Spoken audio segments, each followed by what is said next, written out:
Well, the fifth verse, or verse 9 then, it goes as they're describing the kind of this condition of the heart then, is verse 9 goes in and it says it's a heart that giving back to God first. It goes and honor the Lord with your wealth, with the first fruits of your crop. I love this. I was at a convention once, and a guy was talking about giving.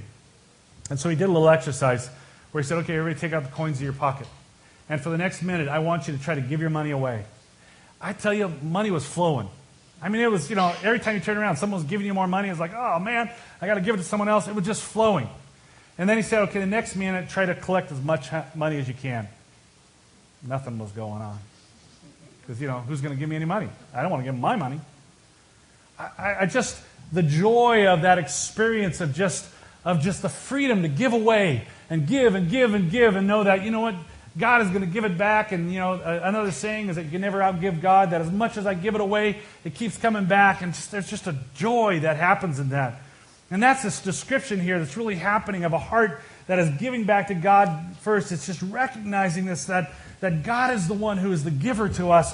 And when we bring back our tithes and offerings, what we're really doing is giving back to God first. The image of this first fruits, it's talking about in the harvest. When you harvest, before you eat anything, the very first thing you do with your harvest, that first, time through of collecting, you give it to God. That's an act of faith. Because you're thinking, well, yeah, the trees produce crop the first time, but will they do it the second? The first fruits were always considered the best. And so, in the Old Testament, they were always giving to God the very best and the very first. One, because He deserved our best. It doesn't say in here, give God a portion of what you make. It says, give God the first fruits, the very best of what you have. Go to Him first with your fruits, which for us would be our time and our talents and our resources. And letting Him know that He deserves our best. But that first fruits also, sends that message about a dependency of God. It's giving to God right away, knowing that if nothing else happens, I'm sunk. But if I give to God because He deserves it, believing in my heart, God will continue to provide and give me what I need. Which the Bible, in Malachi, it's the one point where God says, test me on this. There's a lot of stuff God says, if you don't even begin to test me. I'm God, you're not. But this one area, He says, and I often wonder, why is it finances and giving of ourselves, our time, our talents, our resources, why is that such a big deal to God? Well, I think Jesus kind of describes it in Matthew 6:21, same one where He talked about worry. He says, where your treasure is, there your heart will be also. Where your treasure is, where your time, your talents, your finances, where all of those resources are being spent, that's where your heart is. And so you can verbally say, oh yeah, Jesus is the center of my life. But if someone came in and did an audit of your life, would your life reflect that? That's the beauty of this message of a heart that is Christ-centered, is you begin to see in your life just as this freedom of letting God know that it all belongs to Him, and the freedom of giving that away and enjoying that and knowing that He is the one that is at the center. He is the one that is most important. He is He is where my heart is the message that is in here. And let me just say, since we're on this subject, God is, there's a huge faith of learning to give in any of these areas, and it requires a priority of your life. And people often wonder, well, I can't give because I don't have anything left. And, there's a whole message of teaching of that, of God saying, if you go to several books of the Bible, God says, you will never have enough if you don't give to me first. And so there's plenty that is there. But I want to encourage you about, again, in this identity of Christ, is that God knows your needs, and God knows your desires, and God knows your heart. And it's not like, okay, if I give to God, we're never going to do anything as a family. I'm never going to have, a vehicle. I'm never, it doesn't work that way.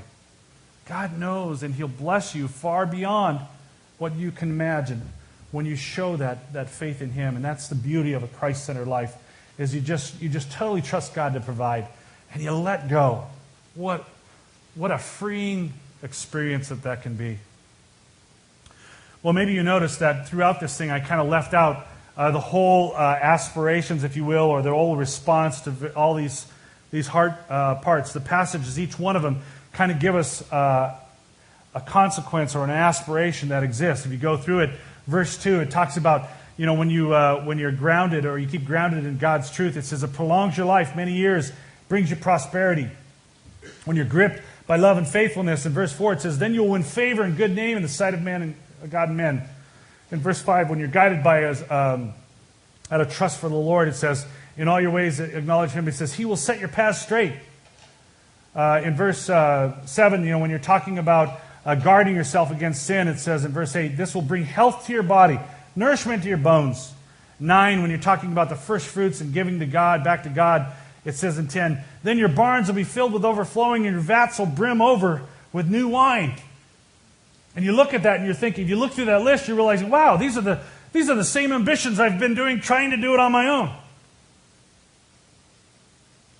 But you got to be careful. Because if you look at those strictly as things that I will get, you're looking too small. You're looking at it totally from a human point of view. Because if you read on in this passage, you realize that God uses these words and His descriptions to be something far greater than just the human material descriptions that are said there. There's something far greater than that. If you go on in verse, I just got to kind of go there. There's kind of two true aspirations that are described here.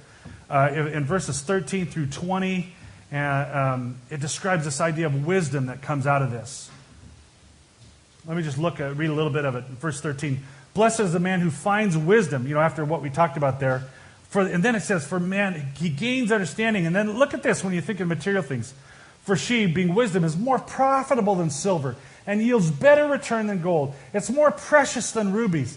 Nothing you desire can compare to her. Long life is in her right hand, and her left hand are riches and honor. Her ways are pleasant ways, and all of her paths are peace. She is a tree of life for those who embrace her. Those who lay hold of her will be blessed. This passage goes on then and talks about when we're Christ-centered in these behaviors and attitudes of our heart, that the result of that is wisdom. That's what we aspire to. It's far greater than any material possession that we think would make our life better. Wisdom is knowledge and experience, and Paul talks about that experience of knowing Christ. We said that in the beginning. That's what it's about, to see God in your life at work on a daily basis and knowing Him and gaining that knowledge to where in future decisions it's like, oh, I've been here before. I know what this is. I know what I need to do.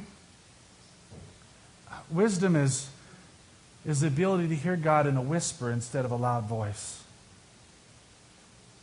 Just to be walking with God, and in any situation that pops up, it's like, I know the right thing. That's the wisdom, the beauty that's really described here. And then it goes on, the second one here, then verses 21 to the end talks about integrity, really. In verse 21, it says, my sons, preserve sound judgment, discernment. Do not let them out of your sight. They will be life for you, an ornament to grace your neck. And then in verse 23, and then you will go on your way in safety, and your foot will not stumble. When you lie down, you will not be afraid. We were talking about the anxiety stuff. You won't be afraid. When you lie down, in fact, it says your sleep will be sweet.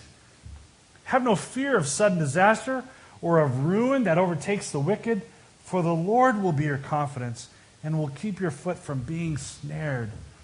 It's describing that as we have a heart that is centered on Christ, that God develops integrity in the character in us that defines who we are.